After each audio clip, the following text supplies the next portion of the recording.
நடிகர் சிவாஜி கணேசனின் மூத்த மகன் ராம்குமார், இளைய மகன் பிரபு. இதில் ராம்குமாரின் மகன் துஷ்யந்த் சினிமாவில் ஒரு சில படங்களை நடிச்சிருக்காரு.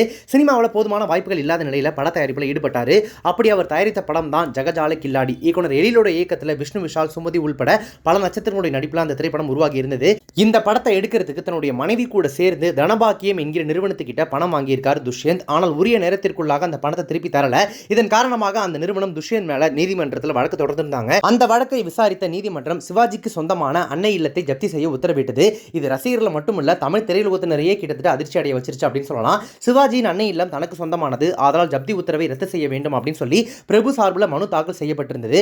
அந்த தாக்கல் செய்த மனுவில் அவர் என்ன சொல்லியிருந்தார் அப்படின்னா, தனது தந்தை இருக்கும்போது அன்னை இல்லத்தை தனது பெயரில் மாற்றிவிட்டார். அன்னை இல்லத்தில் ராம்குமாருக்கு உரிமை இல்லை. அப்படி இருக்கும்போது அன்னை இல்லத்தை எப்படி ஜப்தி செய்ய முடியும் அப்படின்னு கேள்வி எழுப்பினார்.